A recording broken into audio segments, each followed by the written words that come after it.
Un jour banal, d'immenses portails ont commencé à s'ouvrir dans le ciel. En regardant cela, une certaine femme a pensé à quel point la vie est terrible et le monde dans lequel elle vit. Cependant, ces pensées n'étaient pas seulement provoquées par un événement inconnu et terrible sous la forme de ces portails. Parce qu'au contraire, cela lui donnait l'espoir qu'avec la fin du monde, tout pourrait changer. Alors que les militaires et les gens ordinaires avaient peur d'un phénomène inhabituel, la jeune fille a commencé à soupçonner que seule sa vie était si mauvaise. Les nouvelles ont déjà dit que ces trous noirs sont apparus partout dans le ciel du monde et pour le moment, la cause de leur apparition n'a pas été établie et tout ce que le gouvernement pouvait faire, c'était conseiller de rester chez soi ou de se rendre dans des locaux plus sûrs. Mais les gens avaient de plus en plus de théories et à cause de leur peur, les gens partout dans le monde ont avancé toutes sortes de théories, mais personne ne pouvait dire laquelle était vraie. Cependant, même dans une telle situation, il y avait ceux qui aimaient ce look, et ils ont même osé le filmer. Et très vite, Internet a disparu, ce qui a créé encore plus d'anxiété, car les gens ne pouvaient plus recevoir d'informations sur Internet. Littéralement un instant après la disparition d'Internet, quelque chose ressemblant à une explosion est apparu dans le ciel. Les écoliers qui regardaient uniquement leur téléphone n'ont pas immédiatement remarqué la lumière violette qui couvrait toutes les rues, mais cette lumière s'est très vite transformée en quelque chose de plus. Et cette incertitude a absorbé les gens. En conséquence, il ne restait que leurs vêtements, et les organismes eux-mêmes ont disparu quelque part. Des explosions ont commencé partout dans le monde, et toute la matière a commencé à s'effondrer en atomes à une vitesse incroyable. Des choses étranges ont commencé à se produire sur la planète Terre, et personne ne pouvait les arrêter. Les cercles noirs entourant la Terre émettaient un rayonnement violet. Ils commencèrent à remonter le temps et en même temps, les gens commencèrent à disparaître. Et en même temps, les gens ont commencé à disparaître. Et c'est ainsi que la Terre est revenue à son état originel. La fin de la Terre est arrivée. Et maintenant, tout ne sera plus pareil.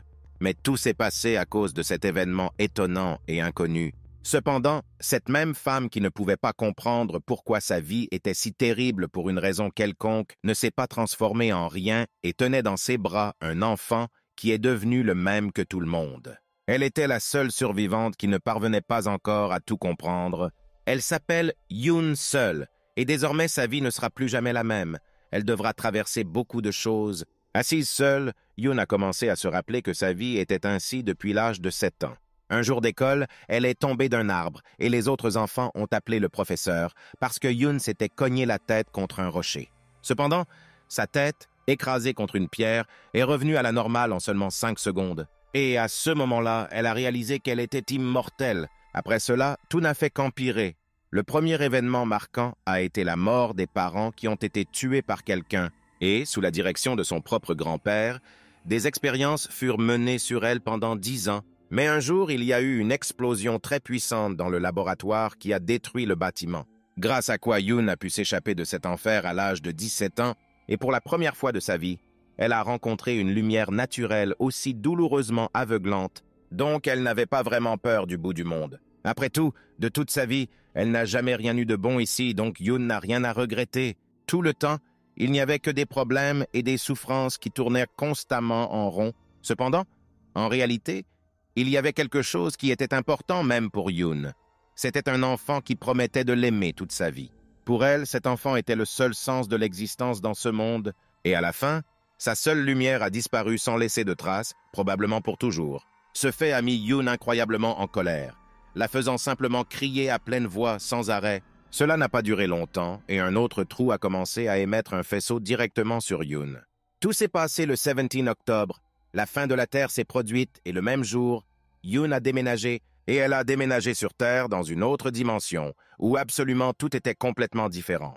Quand elle y est apparue, tout le monde l'a acceptée comme une étrangère et l'a amenée dans une chambre luxueuse. Les soldats rendaient compte à Sa Majesté, un personnage important dans leur dimension. Cet homme a ordonné à Yoon de s'asseoir avec lui à une immense table. Ils lui ont également immédiatement dit qu'elle était restée inconsciente pendant 3 jours entiers.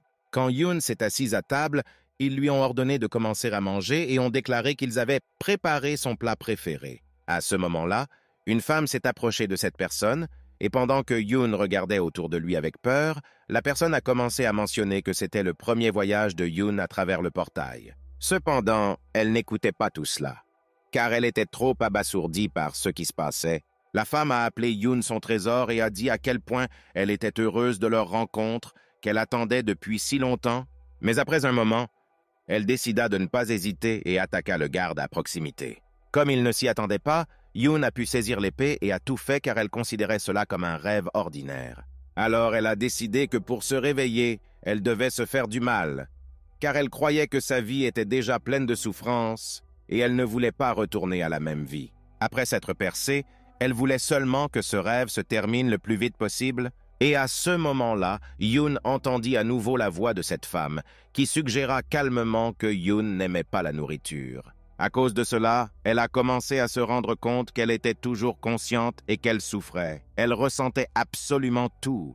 La femme a ri du fait que Yoon considérait tout cela comme un rêve normal qui se terminerait, après quoi elle a proposé son aide pour que Yoon puisse s'assurer que tout cela n'était pas un rêve. La femme a sorti une pierre et a déclaré qu'elle avait laissé cet enfant sur cette pierre, et maintenant, il n'existe que sur elle. Elle a commencé à demander directement à Yoon si elle se souvenait de cet enfant, car maintenant, après la fin du monde, il devrait lui devenir encore plus précieux qu'avant. N'ayant pas d'autre choix, elle a dû accepter tout ce que cette femme disait. Cependant, elle s'intéressait surtout à la question de savoir qui était cette femme et si elle était vraiment une personne. Et elle a seulement dit qu'elle était la maîtresse de ce pays, nommée Orson. Après cela, la femme a commencé à se mettre très en colère, réalisant que la mère de Yoon ne lui avait pas parlé d'elle. Tout l'espace autour a commencé à rétrécir, c'était la pression que cette incroyable femme ou créature créait. Yoon pouvait littéralement le sentir sur elle-même, sur tout son corps.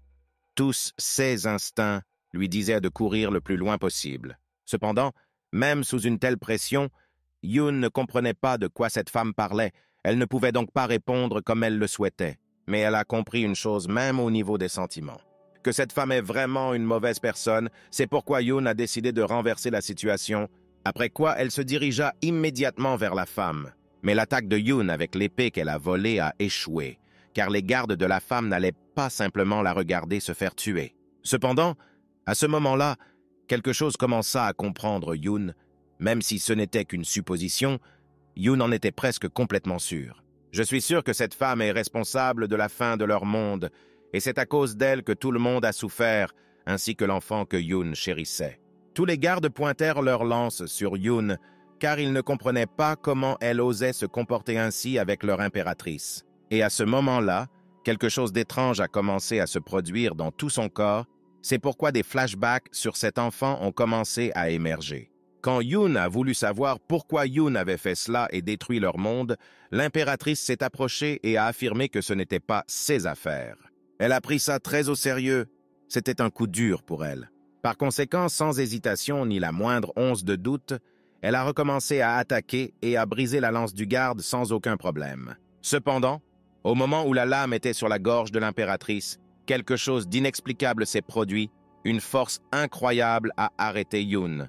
Et une seconde plus tard, la main de l'impératrice avec une force mystérieuse se précipitait déjà vers la tête de Yoon, mais à ce moment-là, quelqu'un a lancé quelque chose qui ressemblait à un explosif. Une explosion s'est produite dans la pièce, à cause de laquelle toutes les personnes qui s'y trouvaient ont eu très peur, ne comprenant pas ce qui se passait. La première chose que firent les gardes fut de se mettre à la recherche de leur impératrice, qui venait toujours en premier vers eux. Yoon s'est également réveillé et n'a pas pu comprendre quand son épée a réussi à se briser et quelle en était la cause. À ce moment-là, un grand homme masqué est apparu derrière elle et a demandé à Yoon d'arrêter. Ayant expliqué que de cette façon elle ne tuerait pas cette impératrice, l'homme sortit une autre bombe et l'activa. En conséquence, une autre explosion très puissante s'est produite. Les gardes ont immédiatement remarqué qu'il s'était enfui avec Yoon. Ils ont donc décidé qu'ils devaient fermer le portail et envoyer des gens après eux, ainsi que bloquer toutes les sorties du palais. Mais cet homme n'avait pas peur de tout ça, car c'est lui qui a eu l'idée d'éteindre le portail. Et même s'il l'éteignait, il pourrait les éteindre en éteignant le portail. Il s'est excusé auprès de Yoon, car il pensait qu'il aurait dû venir plus tôt, mais à la fin il était en retard. Cependant, à ce moment-là, elle a commencé à perdre connaissance et l'homme l'a remarqué. Mais ce n'était qu'un prétexte, et quand il se détendit, Yoon sauta soudainement hors de ses bras. Dans le futur, elle se souvenait de ces événements, de cette voix, de cette odeur, du masque d'un homme qu'elle n'oublierait jamais. À cause de la peur à ce moment-là, elle a pris une position de combat avec seulement une épée cassée. Après quoi Yoon, en larmes, a demandé qui était cet homme, et c'est ainsi que commença son histoire effrayante et solitaire de vengeance, pleine de souffrance. Sans attendre de réponse, elle a commencé à attaquer l'homme, dont il était clair qu'il ne voulait pas se battre. Il lui a demandé d'arrêter, citant le sauvetage de Yoon tout à l'heure comme argument, mais elle pouvait aussi être comprise, car jusqu'à présent, tout cela ne lui semblait qu'un rêve terrible et irréaliste. Et l'esprit était dans un désordre absolu, un chaos qui ne pouvait pas s'arrêter de lui-même. Cependant, même ainsi, Yoon n'allait pas se décourager ni abandonner, parce que pour elle, ce n'était pas si important que ce soit un rêve ou pas. Quoi qu'il arrive, elle a décidé elle-même qu'elle retrouverait ce même enfant, c'est son objectif principal. Et la première chose qu'elle a décidé de faire a été de tuer cet homme, car à ses yeux, il représentait une menace, même s'il l'avait sauvé il y a quelques minutes. Mais l'homme lui a encore demandé d'arrêter, l'appelant par son nom et arrêtant l'épée de ses propres mains, et d'abord il a décidé qu'elle devait lâcher la lame pour que personne ne fasse de mal à personne. Dans sa tête, Yoon essayait aussi de se calmer, se rappelant qu'être conscient d'une mauvaise réalité est sa spécialité. Son objectif était son oncle et cet enfant, pas de sauver la Terre, donc la tâche est devenue plus facile. Dans un moment de réflexion, elle a soudainement frappé l'homme et a commencé à se rappeler que l'impératrice dotée de super-pouvoirs était capable de détruire la planète. Donc, elle ne sait pas s'ils peuvent remonter le temps. Mais la capacité de Yoon est l'immortalité, alors elle a décidé que si elle offrait cette capacité à l'impératrice, en conséquence, elle deviendra un sujet de test, tout comme c'était le cas sur la planète Terre. Pendant qu'elle continuait à réfléchir, l'homme était allongé sur le sol, la suppliant de l'écouter. Mais elle a continué et a pensé qu'elle ne savait pas où elle était. Mais elle pensait qu'il n'y avait pas beaucoup d'immortels ici. Alors elle a d'abord décidé de se débarrasser de cet homme et de retourner à la forteresse, mais même pendant sa capture, l'homme a pu enlever son masque et commencer à crier qu'il s'appelle Quasar et qu'il veut aider Yoon. Ces mots l'ont beaucoup surprise. C'est pourquoi elle s'est arrêtée, parce qu'au moins elle ne s'y attendait pas. Pour commencer, Quasar lui a demandé de se calmer et d'arrêter de le tenir avec ses jambes. Il souffrait, mais il devait continuer le dialogue. Et Quasar voulait d'abord se présenter à Yoon. Son nom complet est Quasar Ainante. Et il était le commandant des forces impériales de la famille Etra, chercheur au Shaklab, Stepfan, sous le commandement de Choa Yeonseo. C'est un gars qui a des informations sur Etra. Et c'est aussi juste un bombasse autoproclamé. Yoon n'a pas aimé cette clarification et il l'a vu dans sa réaction. Après quoi, sans hésitation, elle l'a frappé à la tête, mais il s'est excusé en disant qu'il avait simplement dit la vérité et qu'il n'y avait aucune raison de le frapper à l'endroit blessé. Mais même après l'avoir écouté, Yoon ne comprenait pas ce qui allait se passer maintenant. Quasar a déclaré que logiquement, ils devraient maintenant être ensemble, car il avait déjà dit qu'il voulait aider et qu'il serait utile à bien des égards pour Yoon. Après ces mots, Yoon demanda soudain où ils étaient, si la Terre avait disparu. Quasar a commencé à expliquer que le propriétaire de cet endroit est la même impératrice nommée Orsen. Et Yoon réfléchissait à la façon dont ils avaient pu déménager ici depuis l'endroit où se trouvait l'impératrice en une seconde. Et ça lui rappelait cette situation. Comme si son corps était tiré quelque part, et c'était une sensation désagréable, et tout cela la poussait vers quelque chose. Pour être précis, si elle se déplaçait dans l'espace, comme elle l'a fait à l'époque, alors c'est peut-être une autre planète. Alors elle a demandé à Quasar s'il était un extraterrestre, malgré le fait qu'ils se ressemblaient. Et Quasar a déclaré que c'était la même planète.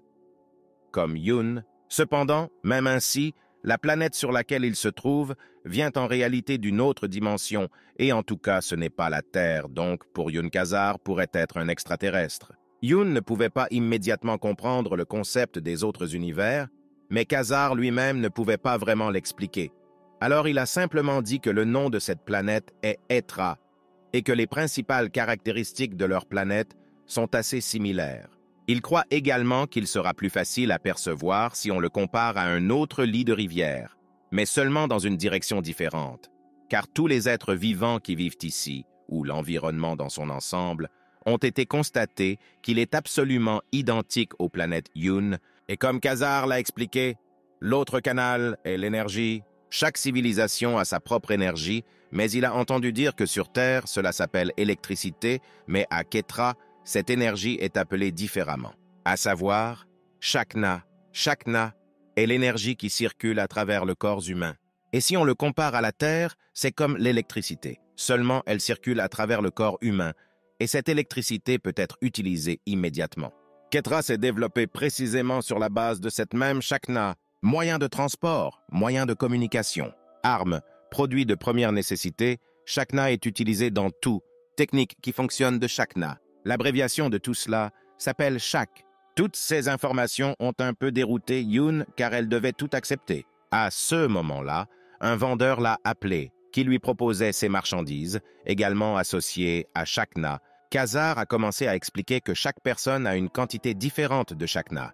Généralement, ils naissent avec une quantité égale à la valeur moyenne de la Shakna parentale, et cela ne change pas tout au long de la vie. La fonctionnalité de Shakna est proportionnelle à la quantité de Shakna, et plus il y a de Shakna, plus la fonctionnalité de Shakna est élevée.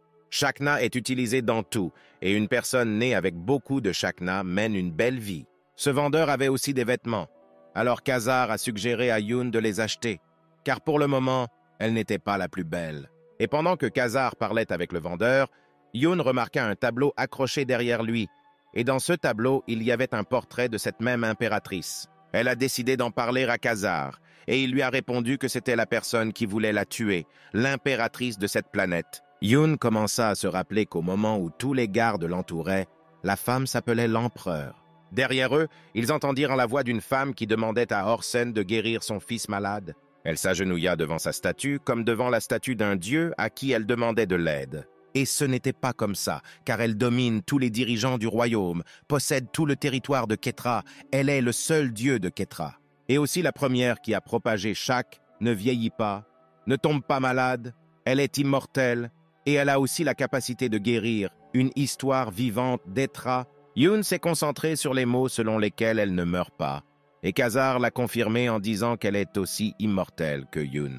Cela a mis Yoon en colère, car l'immortalité était son seul moyen d'échange, et maintenant elle ne savait pas comment rendre l'enfant, mais à un moment donné, elle a commencé à se souvenir des paroles de Horson.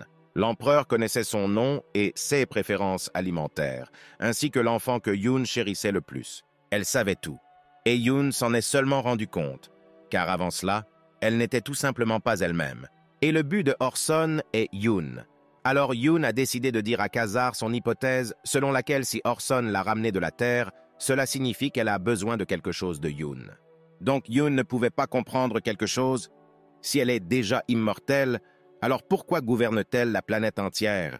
Et Yoon était furieuse, ne comprenant pas pourquoi elle avait détruit Yoon, ainsi que son monde. Khazar s'est rendu compte qu'elle avait besoin d'un soutien moral, alors il l'a attrapée avec ses mains et a affirmé que c'est exactement ce qu'il devrait découvrir, et que les proches de l'empereur ne savent pas pourquoi elle a amené Yoon ici et a fait cela sur sa planète. De plus, les capacités et le passé de Horsen sont un mystère, et Yoon aurait déjà dû en être personnellement convaincu. L'empereur ne donne pas de réponse si facilement. Par conséquent, Khazar prétend qu'ils devront tout découvrir personnellement, et il l'aidera avec cela. Cependant, Yoon ne comprenait pas comment il pourrait l'aider s'il ne savait rien. Alors elle a décidé qu'il devrait s'éloigner d'elle, ne sachant pas ce qu'il faisait. Il a essayé de l'arrêter, affirmant que même s'il le savait. Je ne connais pas la raison. Il connaissait Ketra.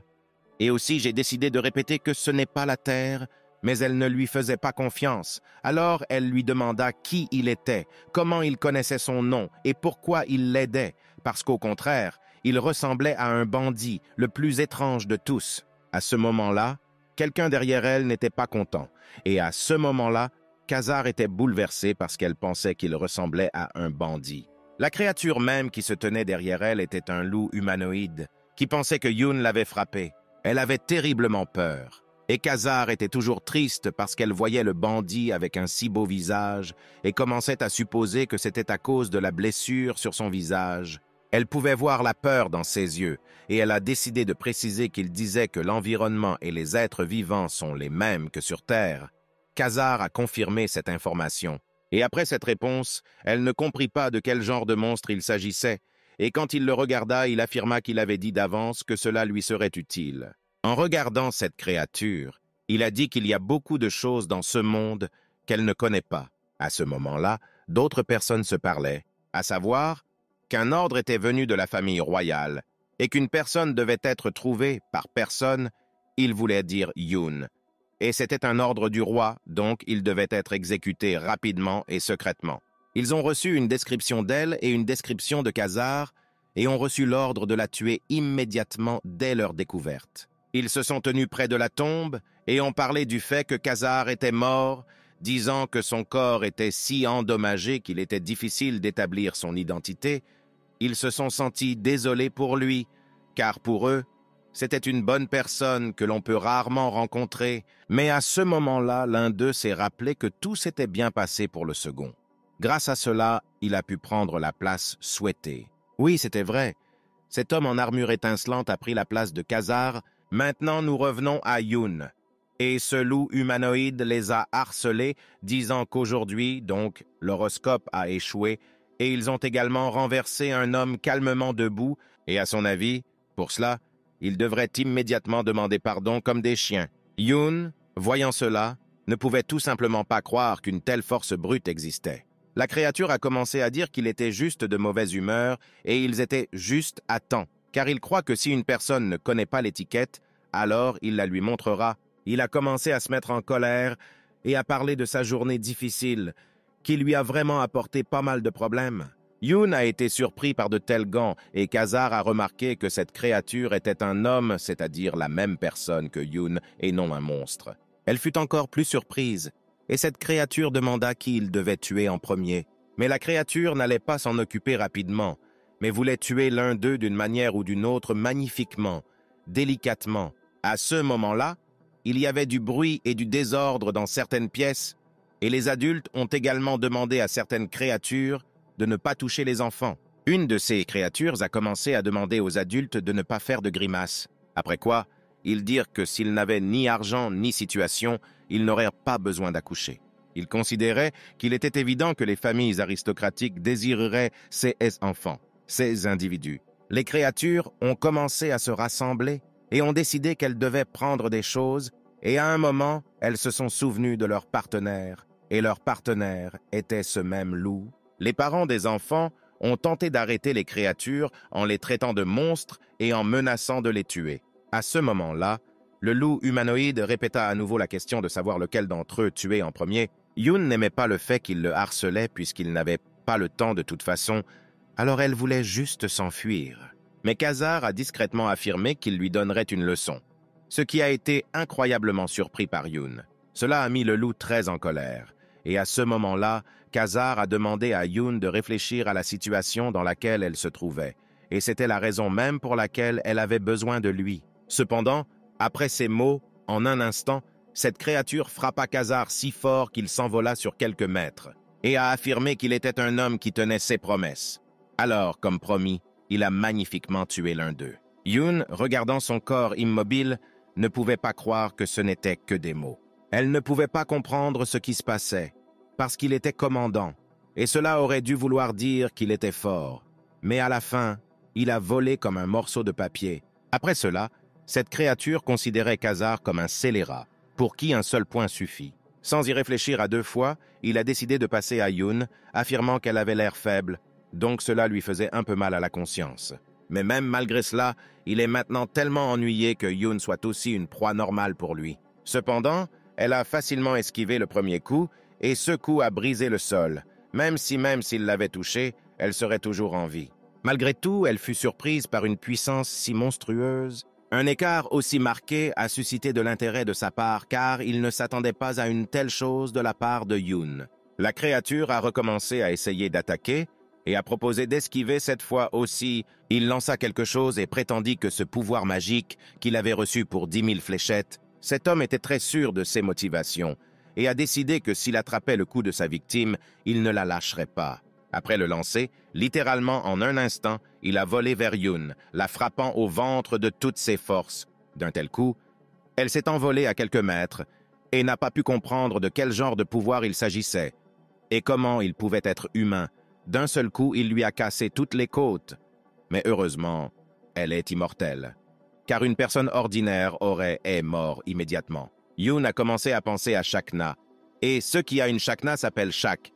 Alors elle a supposé que Seggan avait reçu cette force et cette vitesse incroyable grâce à Shak. Elle n'aimait pas non plus le fait qu'il ressemble à un animal, mais se qualifie d'homme. Elle ne pouvait pas tout comprendre complètement, alors elle a décidé qu'elle devait le découvrir d'une manière ou d'une autre. Le monstre a remarqué que Yoon était meilleur que Ka-Zar. Alors il a demandé à le divertir. La première chose qui lui est venue à l'esprit a été de le frapper sur les jambes avec un bâton. Et le bâton lui-même s'est cassé sous le cou. D'un tel coup, la créature tomba à genoux et se mit à rire de façon maniaque et très fort sans s'arrêter. Yoon, à ce moment-là, a commencé à réaliser que sa force n'était pas suffisante pour lui résister et qu'elle ne mourrait pas. Donc il n'y aurait pas de fin à cela. C'est pourquoi elle a décidé qu'elle devait s'enfuir. Et pendant qu'elle pensait à tout ça, il y avait déjà un point près d'elle qui allait frapper Yoon à l'instant. Ce fut un autre coup incroyablement fort, et le monstre lui demanda à quoi elle pensait si Tyson se tenait devant elle. À ce moment-là, ses amis sont venus à son secours et ont confirmé qu'ils avaient déjà fini, et ont remarqué qu'ils ne pouvaient pas le supporter, et avaient fait une telle chose. Et lui, à son tour, s'est justifié en disant qu'il était déjà de mauvaise humeur. Alors ils ont aussi harcelé. Face à cela, il lui devient encore plus clair que ce n'est pas le monde dans lequel elle a vécu. Elle a commencé à se souvenir des dessins et de la façon dont l'homme et Yoon les ont félicités. Mais à un moment donné, ils ont remarqué un dessin dans le coin, et comme l'enfant a expliqué que c'étaient des monstres qui tourmentaient Yoon, et qu'en prison, il ne mangeait que des concombres, Yoon a essayé de réfléchir attentivement à la situation dans laquelle elle se trouvait. Cependant, elle commença à se rendre compte que tout ce qu'elle savait avait disparu, et maintenant tout était nouveau sous ses yeux. Derrière tout cela, il y a quelque chose qu'elle ne sait pas, mais elle ne peut même pas imaginer ce que c'est, à cause de quoi elle croyait encore plus qu'elle était impuissante. À ce moment-là, Tyson est venu chercher les enfants et a dit qu'ils étaient mignons, ce qui expliquait clairement pourquoi ils avaient été commandés. Yoon a remarqué tout cela, et le fait que ses enfants avaient le même âge que Daeun, ce même enfant, alors elle voulait savoir où il les emmènerait. Le loup remarqua que Yoon n'était toujours pas mort et fut surpris du temps qu'elle tenait. Mais ses paroles étaient indifférentes à Yoon, alors elle demanda simplement où ils emmenèrent les enfants. Mais il sourit d'un air maniaque et insista sur le fait qu'elle n'avait pas besoin de savoir ça, après quoi il a commencé à dire qu'il s'amusait. Alors il était prêt à lui pardonner et lui a ordonné de rentrer chez elle et d'organiser une fête en l'honneur du fait qu'elle avait survécu. Alors que Yoon était obsédée par ces paroles qu'elle n'avait pas besoin de savoir, Ka-Zar s'est réveillé et a dit à quel point cette situation était inconfortable. Elle le regarda et réalisa à nouveau qu'elle était impuissante. Après quoi, elle commença à se rappeler comment elle avait demandé à un homme pourquoi il faisait des expériences sur elle, suggérant que c'était pour gagner sa force. Et cet homme voulait comprendre, étant si impuissant, ce qu'il ferait avec un pouvoir aussi énorme, après quoi il a affirmé que Yoon était son trésor et sa mission. À la fin, Ka-Zar la ramena à la raison et lui demanda à nouveau si elle comprenait maintenant pourquoi elle avait besoin de lui. Yoon n'a pas répondu, et a pensé que pour retrouver son oncle et son enfant, elle devait tout savoir sur Orson, et cet endroit, elle a décidé qu'elle ne pouvait plus ressentir cette impuissance. Impuissance venant de l'ignorance, elle ne devrait plus vivre cela. Elle a donc demandé à Ka-Zar de tout lui raconter sur cet endroit, jusque dans les moindres détails. Ka-Zar était heureux et a confirmé qu'il lui dirait tout, et il voulait d'abord lui dire la raison pour laquelle il voulait aider Yoon. Et comme il s'est avéré que tout était simple, il a découvert par hasard sa situation, et il est si gentil qu'il déteste l'injustice. Elle était satisfaite de cette réponse, malgré le fait qu'elle réalisait que c'était un mensonge, car la raison pour laquelle cela aide n'avait pas d'importance. Car pour elle, il était seulement important de se renseigner sur cet endroit. Ka-Zar a commencé à parler de la façon dont il avait tout planifié ici à sa manière, mais a décidé que les plans pouvaient être modifiés à tout moment. À ce moment-là, Yoon l'interrompit et lui dit qu'elle voulait d'abord vaincre ces scélérats, et aussi sauver ses enfants. Et pendant qu'elle disait cela, Ka-Zar avait déjà commencé à agir. En un instant, il a arraché la main de ce même monstre nommé Tyson et l'a frappé à la tête avec son genou. Après quoi, il a dit qu'il comprenait Yoon et a décidé qu'il changerait un peu leur plan.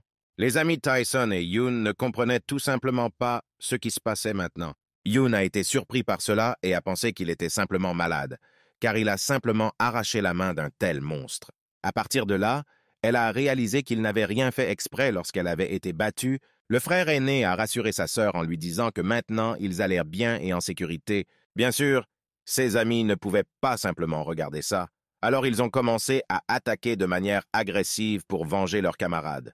Ils croyaient que s'ils étaient plus nombreux, ils pourraient le vaincre s'ils le voyaient devant eux. Cependant, ils se sont également trompés sur ce point.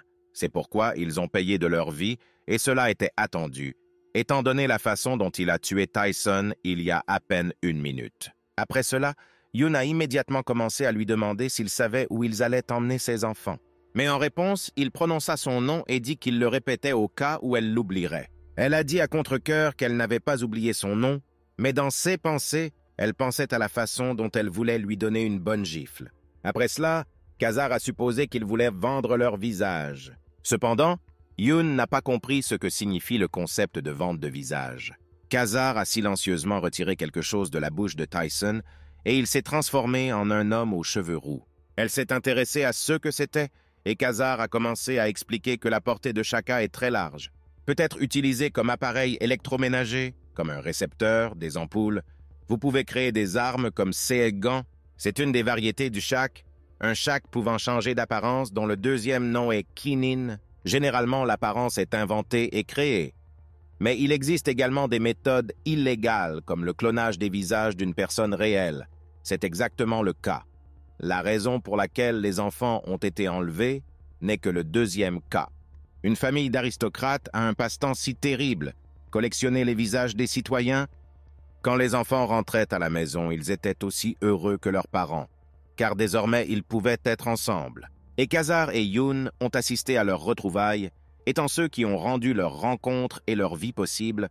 À ce moment-là, elle tenait toutes ces choses dans sa main, et je me suis souvenu qu'ils avaient tous les trois la peau pourrie et qu'ils avaient l'air tout simplement horribles. Lors de l'utilisation de ces appareils, l'apparence change si horriblement qu'elle a simplement étonné Yoon. Après avoir regardé d'un peu plus près, elle remarqua quelques lettres sur cet objet. C'était écrit Vian Tina, et elle était surprise, car elle ne connaissait pas du tout ces lettres, mais elle était capable de les lire. À ce moment-là, l'homme lui saisit brusquement la main et la remercia. Après quoi, il voulut savoir comment il pourrait la récompenser pour cette bonne action. Yoon a répondu qu'elle venait de loin et qu'elle ne savait pas grand-chose de cet endroit.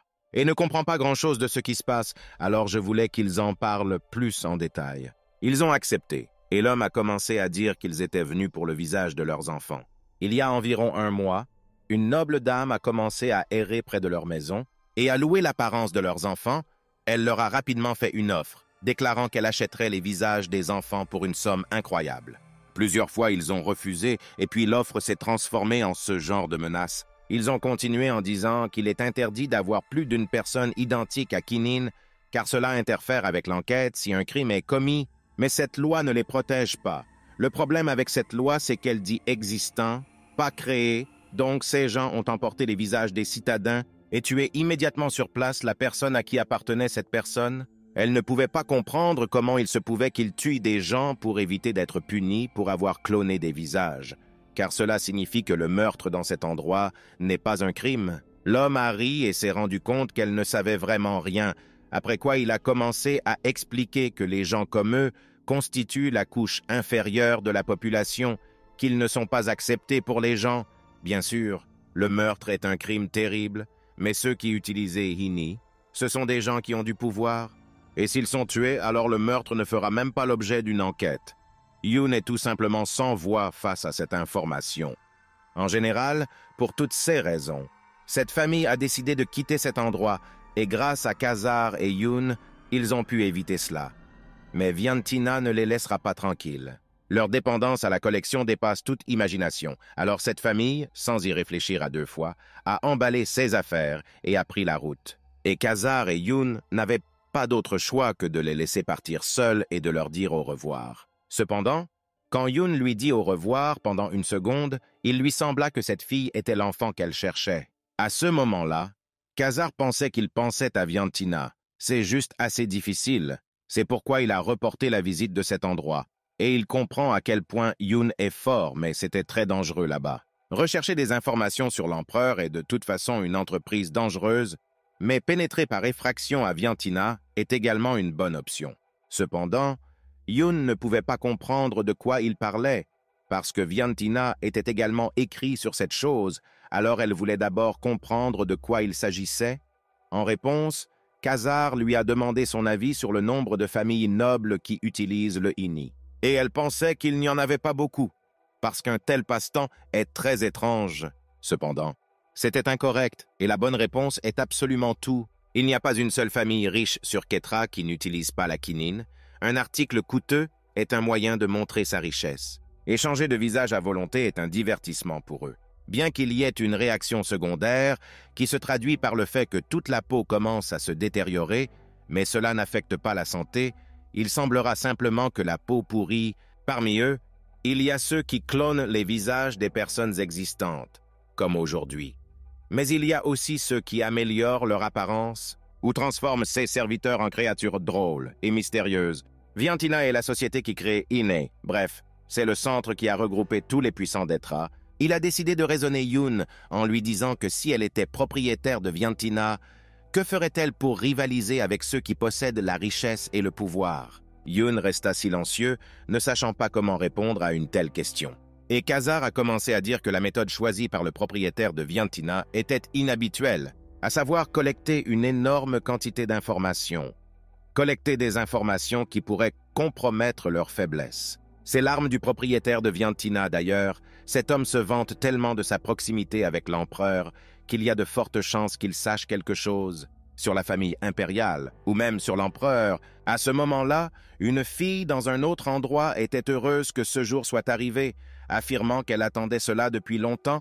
Une personne a commencé à s'excuser auprès d'elle en lui disant qu'elle l'avait fait attendre longtemps, mais l'homme a commencé à prétendre que dès que son frère Tyson reviendrait, il créerait de la quinine pour eux, et ces mots ont été prononcés par le maître de Viantina, que Byron. À ce moment-là, le gars que nous avons vu plus tôt, connu pour avoir pris la place de Khazar, pensait qu'une forte barrière avait été installée dans la maison impériale qui ne permettait pas aux Shaks d'entrer dans la maison. Et l'environnement avec lequel vous pouvez entrer, il y a de simples couteaux, un arc et une lance. Le Shak dans lequel se trouve Shakna est détruit d'un simple contact avec la barrière. Et il était en colère contre le fait que quelque chose dit que Shak avait détruit non seulement la barrière, mais aussi le mur. Donc il n'a pas compris comment cela était possible. À ce moment-là, un gars s'est approché de lui et l'a appelé comme commandant. Et lui, à son tour, a voulu savoir s'ils avaient obtenu le résultat. Le gars a confirmé que les résultats étaient prêts et a commencé à dire que le Shak, qui a été utilisé dans cet incident, a été développé dans le laboratoire de Stéphane, un développement très complexe. L'appareil qui a détruit la barrière est tellement endommagé qu'il est impossible de déterminer il. Et c'est la première fois que cet homme voit un système aussi complexe. Même en regardant les restes de l'appareil, il est clair que la variable déterminante n'existe pas. Et cet homme qui l'a créé en sait beaucoup sur Shaka. Il voulait savoir s'ils avaient déterminé l'emplacement du traducteur qui était installé sur le cou du suspect, et il s'est avéré que oui, il vérifiait l'emplacement. Mais quelque chose interfère délibérément avec la réception du signal, et ce quelque chose était dans la poche de Khazar. Sans y réfléchir à deux fois, il leur a demandé d'arrêter, disant qu'il serait toujours sur Ketra. Après quoi, je me suis souvenu que le soldat avait dit que le portail était vert, et selon la couleur du portail, le mouvement est différent. Le jaune a un rayon de 1000 ans, le bleu 5000 ans, et le vert a un rayon de mouvement de 40 000 ans.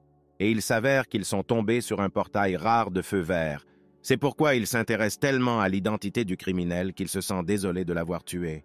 En conséquence, l'homme a commencé à affirmer qu'il y avait une forte probabilité qu'il ait fui dans la direction opposée. C'est pourquoi il faudrait commencer l'enquête à une distance de 40 000 ans. Il a demandé d'utiliser tous les pouvoirs et la technologie des deux, grâce auxquels ils devaient faire des prisonniers dans les 24 heures. À ce moment-là, tard dans la nuit, Yun et Khazar se tenaient au coin d'un immeuble, cherchant ceux dont ils avaient besoin. Ils étaient à la porte arrière de Viantina, d'où flottait une mauvaise énergie. Revenons une heure en arrière. Yun et Khazar parlaient de la façon dont une certaine personne se vantait de sa proximité avec l'empereur, qu'il y avait une forte probabilité qu'il sache quelque chose sur la famille impériale ou même sur l'empereur. Mais pour arriver à cet endroit, tu as besoin de quelque chose? Et dans celui-ci, il mit une sorte de mécanisme dans sa main. Et de ce mécanisme sortit un cri à propos de Viantina.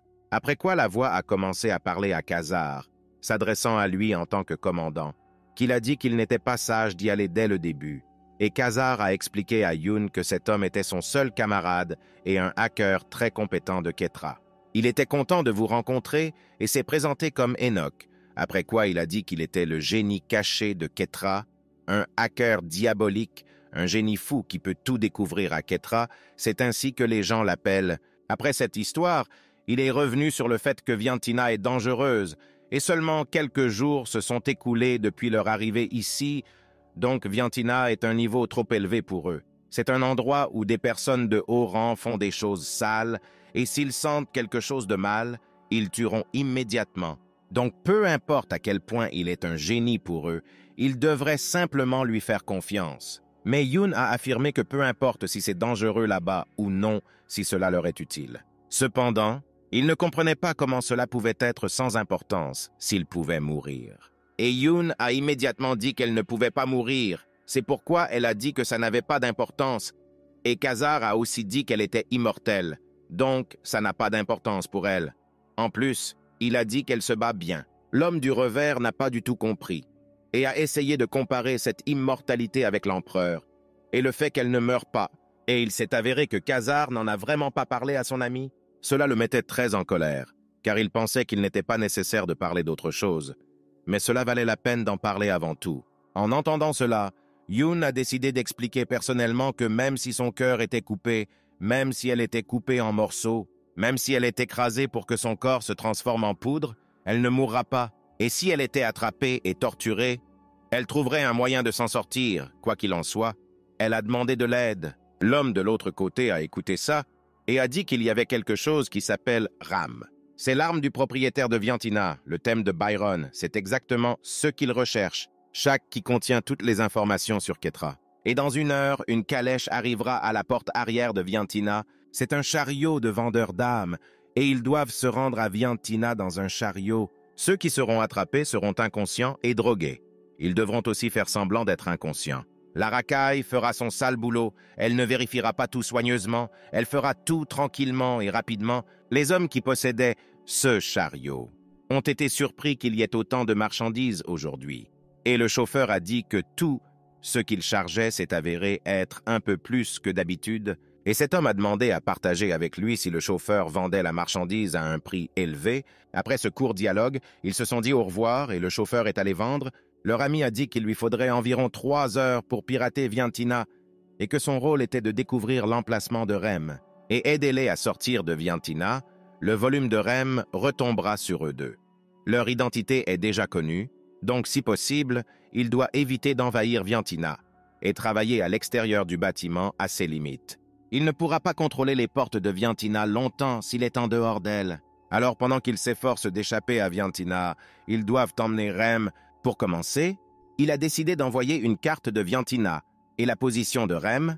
Il vous dira quand ils seront à l'intérieur. Cependant, malgré tout le génie de ce hacker, c'est la première fois qu'il travaille sans formation, donc si possible, il a demandé à ne pas se faire prendre. Ceux qui y travaillaient leur ordonnèrent d'avancer plus vite et ordonnèrent à son assistant de les faire apparaître devant les invités. Ils ont commencé à prendre une pierre spéciale pour faire quelque chose à ceux qui étaient menottés. Khazar a demandé à Youn si elle était inquiète de la situation dans laquelle il se trouvait. Il a décidé de faire une blague en disant que dès qu'elle est apparue à Viantina, elle a immédiatement commencé à voler, car c'était Youn qui avait pris cette pierre, et Youn a répondu à la question précédente en déclarant qu'elle n'avait pas du tout peur. En conséquence, à Viantina, au rez-de-chaussée, il y avait une salle d'exposition où se trouvaient de nombreux monstres. Les ouvriers, à cette époque, continuaient à conduire les prisonniers le long de la ruelle. Et pour eux, ce n'était que du travail. Ils ont commencé à remarquer que les prisonniers commençaient à se réveiller, mais continuaient à regarder leurs tablettes, et Youn n'a pas compris quelque chose, tenant dans ses mains la même pierre qu'elle avait volée avec les mains menottées, et avec ce cristal dans les mains, elle commença à attaquer les gardes qui étaient censés veiller à ce que les prisonniers arrivent au bon endroit. Profitant de l'occasion, ils ont agi très sagement en portant les costumes de ces hommes, même s'ils ne leur allèrent pas tout à fait. Cependant, maintenant Youn se demandait ce qu'il ferait de ces gens, et Khazar a soutenu que maintenant il est préférable de tout laisser tel quel. À cause des médicaments, Ils ont dû être absents pendant 3 jours et malheureusement, ils n'ont pas la capacité de prendre soin de ces personnes pour le moment. Pour Khazar, tout cela était normal et il s'intéressait à l'endroit où Yen avait appris les arts martiaux pour la première fois et comment elle expliquait que la sœur de son père lui avait appris tout cela. Khazar a été surprise par cette déclaration, mais Yun lui a demandé de ne pas l'appeler en tant que famille, car sa sœur et son père étaient des sociopathes, mais elle ne se souvient pas de son père. Elle était chercheuse dans le laboratoire où Yun a été détenu pendant 10 ans, et cette fille lui a dit que si Yun veut vivre comme une personne, elle devrait se taire et étudier. Pour elle, cette fille était un robot sans sentiment. C'était une personne désagréable. Le simple fait de la regarder était étouffant. Khazar a été un peu surpris par cela, mais au moins il a compris comment Yun a obtenu les bonnes poses lors des combats. Et à ce moment-là, l'appareil a commencé à fonctionner. Et l'homme a dit qu'il devait aller au premier étage, la salle d'exposition. Les 2e et 4e salles de vente aux enchères, dans lesquelles se trouvaient de nombreux nobles, ainsi que le 5e étage, le bureau du directeur, actuellement vide. Pour une raison quelconque, Yun se méfiait de toutes ces informations et ne pouvait pas se détendre. Et elle a aussi vu qu'il y avait tellement de sous-sols, mais rien n'était écrit. C'est pourquoi il était impossible de comprendre ce qu'il y avait là. Et Khazar a dit avec désinvolture qu'il y avait très probablement une arène de combat là-bas. Là, ils habillent les esclaves en quinine et les forcent à se battre jusqu'à ce que l'un d'entre eux meure d'une mort terrible. C'est une scène très terrible, et à ce moment-là, ils ont été interrompus par le même homme qui prétendait avoir découvert l'emplacement de Rem. Selon ces données, Rem se trouve soit dans la poche gauche du propriétaire, soit dans le bureau du directeur sous la table du coffre-fort. Mais où qu'il soit, il sera incroyablement difficile d'obtenir Rem des 2 endroits. Au final, après toutes ces histoires, il a décidé de lui souhaiter que bonne chance. Khazar a commencé à penser que le maître pourrait être dans son bureau, mais il est toujours possible qu'il soit dans un autre endroit.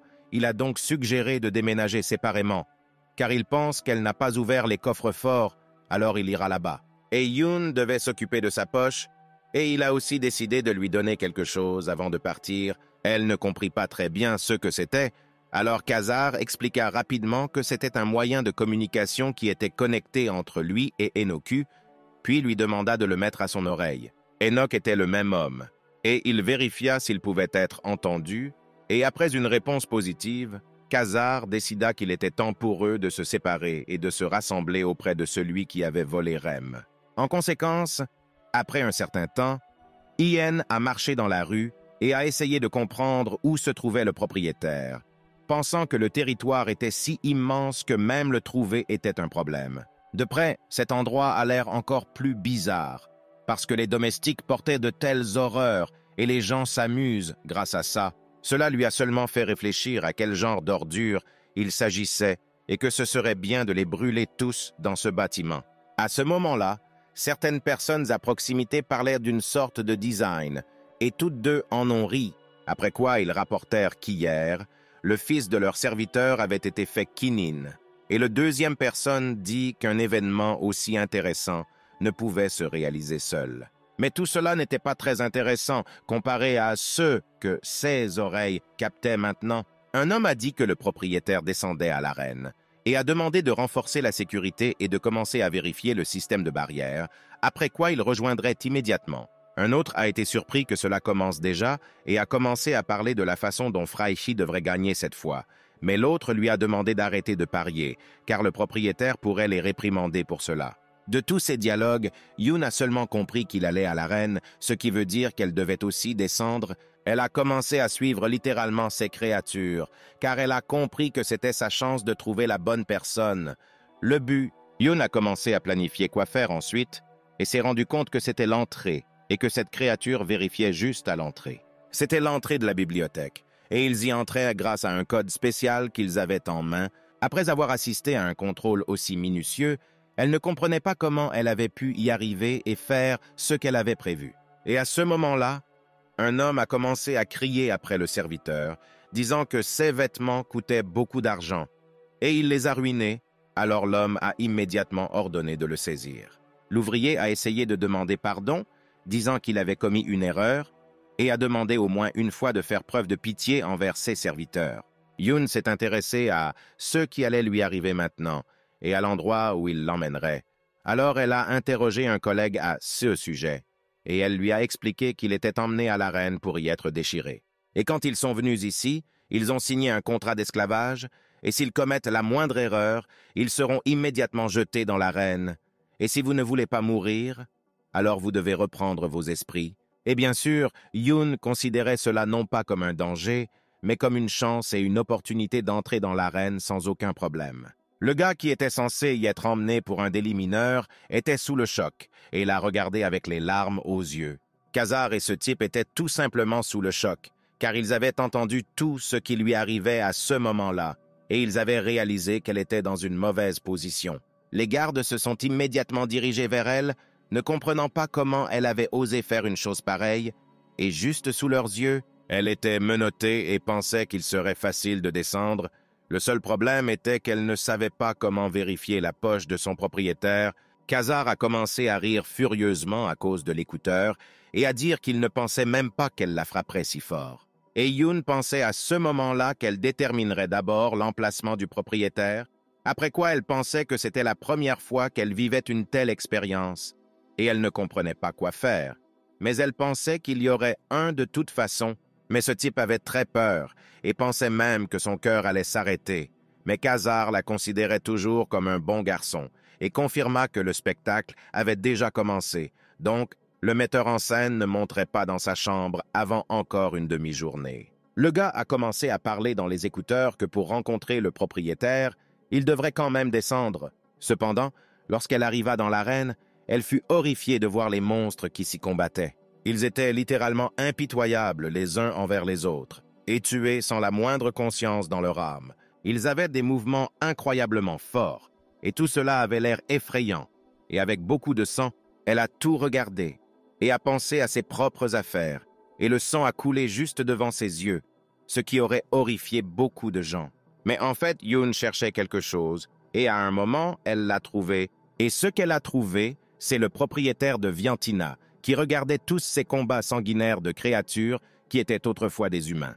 Pendant ce temps, Byron, à première vue, est un salaud arrogant qui se moque des faibles et ne mérite la vie sous aucun format. Le garde qui dirigeait Yoon s'est approché d'un homme aux cheveux roses, et cet homme attendait ce garde. Et il a été surpris par le fait qu'autant de gens soient descendus aujourd'hui, mais le garde a pensé qu'au contraire, c'était bien, car il n'y a toujours pas assez de butin. Sans y réfléchir à deux fois, il était d'accord avec cette déclaration, c'était Vinkra, l'intermédiaire des armes Viantina. Il a décidé de voir comment il les habillerait aujourd'hui. Le gars a pleuré de peur de l'avenir, et Yoon était indifférent à tout cela. Le gars a pleuré et a demandé de l'aide, sur la base de quoi Yoon s'est rendu compte qu'il était en panique. Cependant, je pensais que c'était normal, car il venait de renverser le vin, et pour cela il devrait mourir, car les règles ici sont très strictes, et rien ne peut être fait pour les autres. Mais Yoon pensait que cette fille devait absolument être éliminée. Après ces pensées, elle a décidé de dire directement qu'elle savait qu'il lui mettrait de la quinine et la forcerait à se battre jusqu'à la mort. L'homme a ri et a été surpris qu'elle soit si étrange et calme, et même un peu bien informée. Mais la quinine n'est donnée qu'aux maîtres. Ils sont différents, et ils étaient censés participer à la pause entre les combats, comme une collation pour les monstres. L'homme a commencé à expliquer que c'était une certaine période de chasse dans le gibier, et pendant qu'il disait cela, deux hommes armés se préparaient à se battre contre lui. L'atmosphère de l'arène sera diluée par des monstres avec leur sang. Mais Yoon n'aimait pas du tout ça. Après tout, c'était une bataille de monstres contre des humains, où l'avantage est évident de quel côté, compte tenu des capacités et des dimensions. Ce type a continué à pleurer et a demandé de le sauver, mais l'homme a dit qu'il avait signé le contrat quand il est venu ici, et il doit savoir que s'il ne meurt pas, alors toute sa famille sera vendue comme butin, et il doit simplement se sacrifier. Après ces mots, il lui a donné quelque chose et lui a demandé de se calmer. Yoon était dégoûtée par tout cela, et elle voulait juste faire exploser tout le bâtiment. Quand elle y réfléchissait, il lui proposa une pilule, qu'elle refusa. Elle ne l'a pas pris parce qu'elle a compris que son corps ne réagit toujours pas aux médicaments, qu'il s'agisse de poison ou de sédatifs, qu'ils ne sont pas absorbés et ne donnent aucun effet, tout. Ce qui est même un peu nocif pour le corps est immédiatement perçu comme un poison.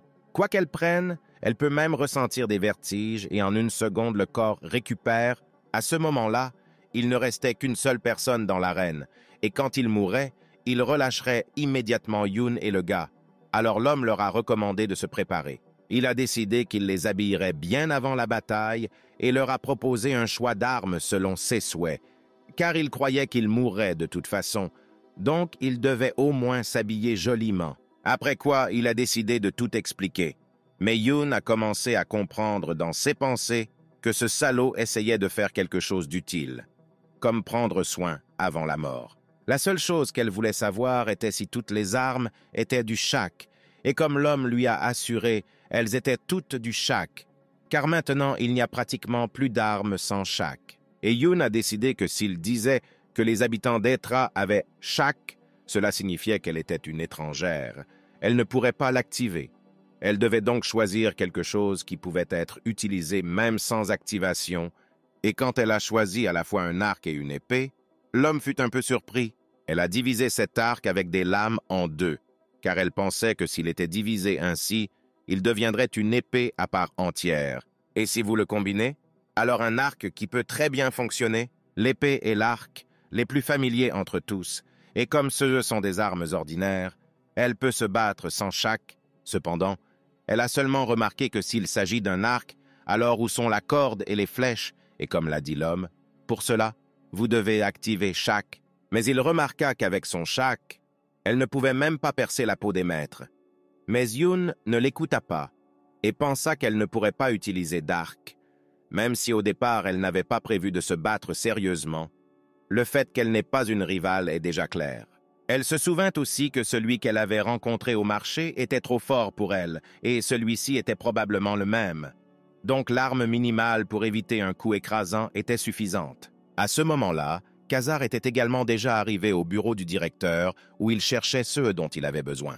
Tous les gardes étaient inconscients, et Khazar a calmement dit à Yoon via un micro-écouteur qu'elle ne devait pas se démarquer, car si elle suscite l'intérêt, il deviendra plus difficile de sortir. Et si soudain quelque chose ne va pas, le plan change. C'est pourquoi une deuxième rencontre avec Khazar sera une priorité. Yoon n'allait pas discuter, car elle comprenait également la gravité de la situation et comment agir. À ce moment-là, un homme dans l'arène est sorti et a commencé à dire qu'il y avait trop peu de sang, trop peu de combats, et a demandé aux gens de ne pas s'inquiéter.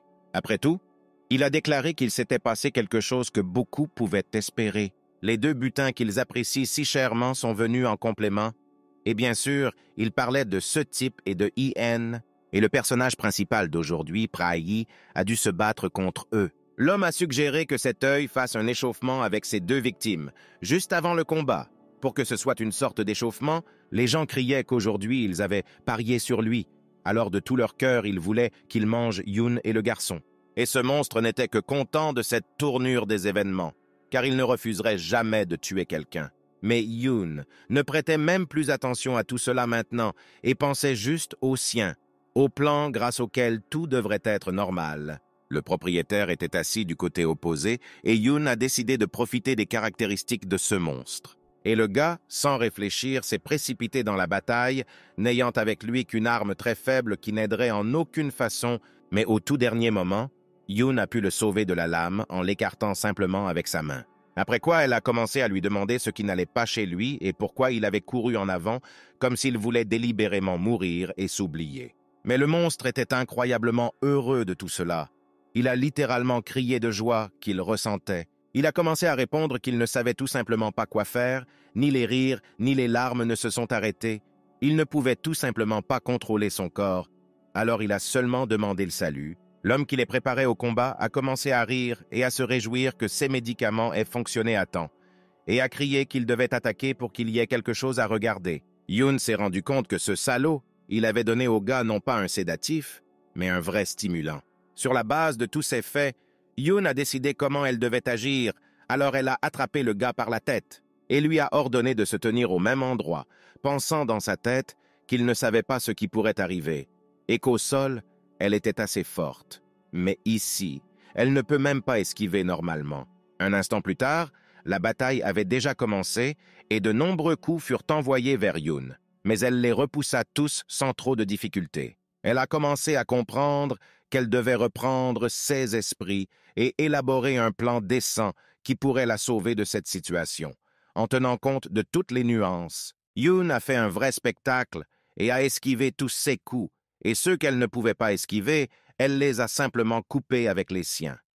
En combattant, elle s'est rendue compte qu'un nombre infini d'épines sortait de son corps. Mais elle comprit qu'il n'y avait pas d'autre arme, après quoi elle commença à se rendre compte qu'il s'agissait de quinine combinée à une arme. Les épines contiennent de l'électricité subtile, qui est aussi une arme supplémentaire à cause de tout cela. Elle s'est rendue compte que ce monstre était plusieurs fois plus fort que celui du marché, même si elle ne pouvait pas y faire face. Mais ses attaques se font principalement à longue distance, donc c'est facile d'esquiver. Mais s'il frappe une fois, son corps sera déchiré en morceaux, et cette taille énorme pour voir le propriétaire, il sera plus avantageux d'être à côté de ce monstre. Alors elle a décidé quelque chose en le combattant, a élaboré tout un plan, et la façon dont elle a esquivé a amusé l'homme.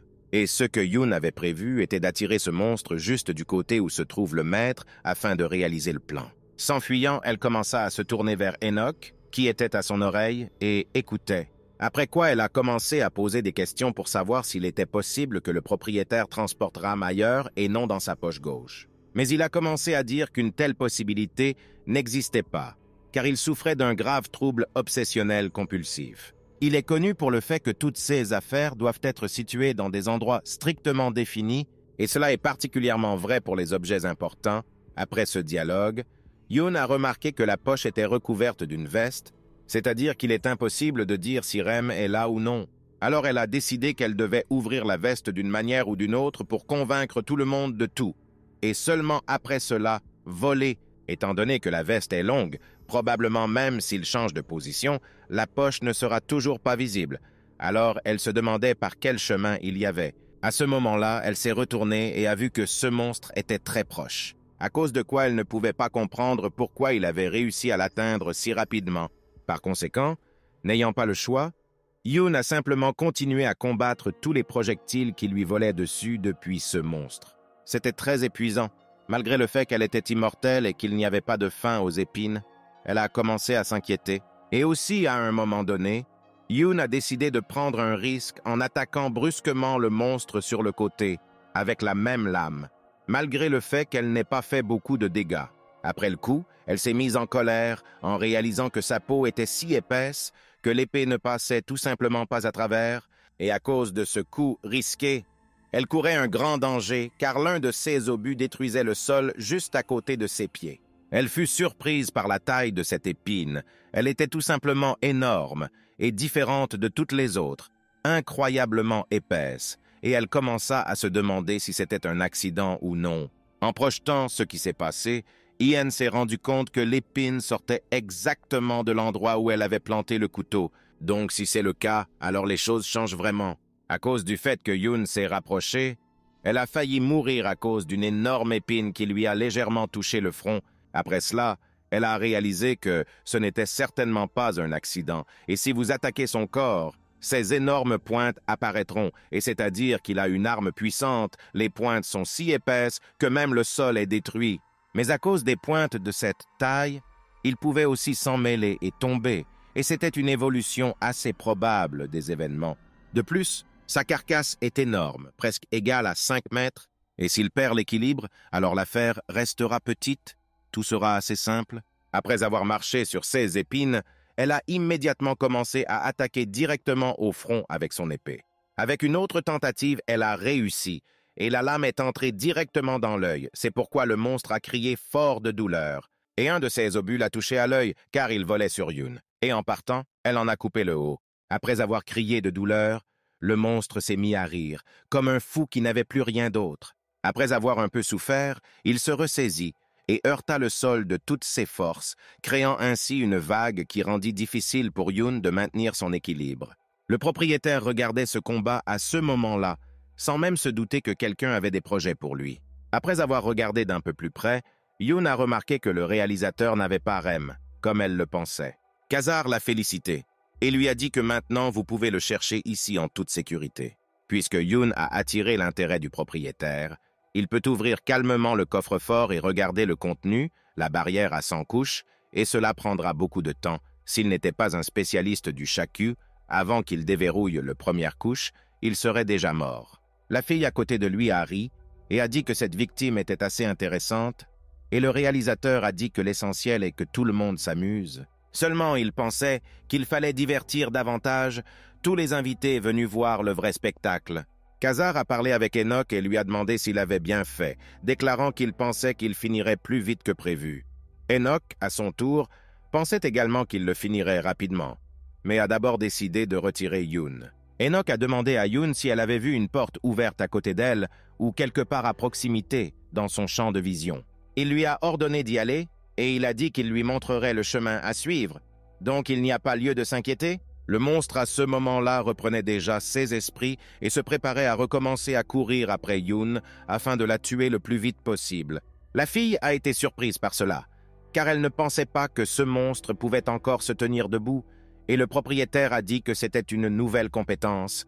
Ils ont renforcé le tissu cutané pour qu'il puisse le faire pousser à l'infini, comme l'écorce d'un arbre, et plus il est blessé, plus il devient fort, de plus en plus fort à chaque fois. Cependant, Yoon réalisa que maintenant l'attention était trop concentrée sur elle, donc faire des mouvements irréfléchis n'était pas une option.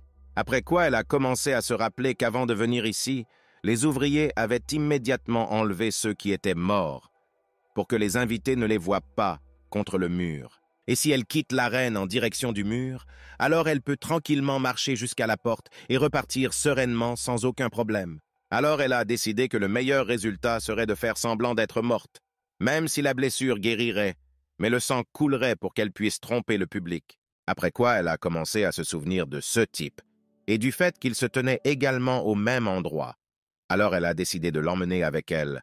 Elle ne comprenait pas ce qu'il faisait, mais supposait qu'il lui montrait avec des gestes dont elle avait besoin pour activer chaque. Cependant, Yoon ne pouvait toujours pas l'activer, alors elle voulait seulement qu'il reste là. Et à ce moment-là, elle réalisa que ce n'était pas du tout ce qu'il disait. Le fait était qu'un tas d'épines volait déjà vers elle, ce qui comportait un danger mortel. Yoon a décidé que c'était génial, au contraire, parce que s'il la frappait, tout son corps serait déchiré et tout le monde penserait qu'elle était morte. Cependant, ce type ne pouvait pas voir comment la fille qui le protégeait était en train d'être tuée, alors il a couru aussi près que possible, lui criant d'activer l'arme. Yoon était en colère parce qu'elle voulait lui sauver la vie, alors elle lui a dit de rester là, car elle ne pourrait toujours pas l'activer. Mais littéralement en un instant, son corps s'envolait déjà à très grande vitesse, comme dans une tornade. Le monstre l'a tué sans trop d'efforts, bouleversant ainsi Yoon, qui pensait l'emmener avec elle. Elle ne pouvait pas y croire, alors beaucoup d'émotions sont sorties d'elle, et à ce moment-là, une créature est apparue qui a activé un certain système de nouveaux venus, a accueilli Yoon en tant qu'hôtesse, et s'est présentée comme une assistante pour diriger les instructions. Après quoi, il a commencé à expliquer que cette arme était utilisée comme un arc et une épée. Yoon était sous le choc, ne comprenant pas ce que c'était, mais écoutait toujours ce qu'il disait. La créature s'est rendue compte que Hien était le premier à utiliser Shaq, et a demandé de ne pas s'inquiéter, affirmant qu'elle apprendrait rapidement avec lui, et cela a vraiment fonctionné pour elle. Il s'est allumé et l'assistant l'a confirmé. Après quoi, il a commencé à donner des instructions selon lesquelles vous devez combiner votre pouce et votre petit doigt et vous concentrer sur les pensées de Shakna. Et quand le moment est venu, une sorte de chaos a commencé. Yoon a commencé à attaquer avec une vitesse incroyable, ce qui l'a très surprise.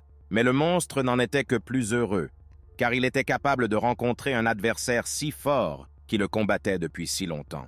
Et Yoon pensait que l'épée devenait beaucoup plus légère en une seconde. La vitesse de coupe de l'épée devenait si rapide qu'elle ne pouvait même pas être comparée. Et elle déterminait même la direction elle-même. Elle fut surprise et commença à comprendre que c'était le pouvoir même de Shaq. Mais Yoon ne comprenait pas pourquoi ni comment elle avait fait ça. Après avoir un peu coupé le monstre en morceaux, elle a réussi à attraper le gars qui a été tué parce qu'il essayait de l'aider. Elle lui a demandé de reprendre ses esprits, mais il était déjà en train de mourir et était heureux qu'elle l'ait activé, mais a soutenu que cela valait la peine de le faire beaucoup plus tôt, après quoi le gars a dit qu'il était reconnaissant, malgré le fait qu'en ce moment, une fontaine de sang coule de lui. Yoon a été surpris, ne comprenant pas ce qu'il voulait dire, et le gars a dit qu'il était reconnaissant parce qu'elle l'avait aidé. Il s'arrêta de parler, et le monstre, à son tour, cria comme jamais auparavant, se considérant comme le vainqueur. Après quoi, il a commencé à émettre un tas d'électricité vers Yoon, qui n'a même pas bougé malgré la douleur. La moitié de son visage était brûlée, Mais maintenant, elle ne s'intéressait qu'au fait qu'elle ne pourrait pas sauver la personne, à cause de quoi elle tenait simplement son corps dans ses bras, étant avec de graves blessures qui guériraient très vite, contrairement au gars. À ce moment-là, elle a commencé à se souvenir de son passé lorsque l'explosion de gaz s'est produite et que la porte s'est fermée. La sœur de ce même père, même dans cette situation, s'est tournée vers Yoon et lui a dit que si elle en laissait au moins un en vie, elle ne pourrait pas sortir d'ici pour le reste de sa vie. C'est précisément à cause de cela qu'elle a réagi si vivement et, assise près du cadavre, elle s'est excusée, affirmant qu'elle ne pouvait pas le protéger. Par conséquent, elle ne se considérait pas du tout gentille, compte tenu de toutes les actions commises dans le passé.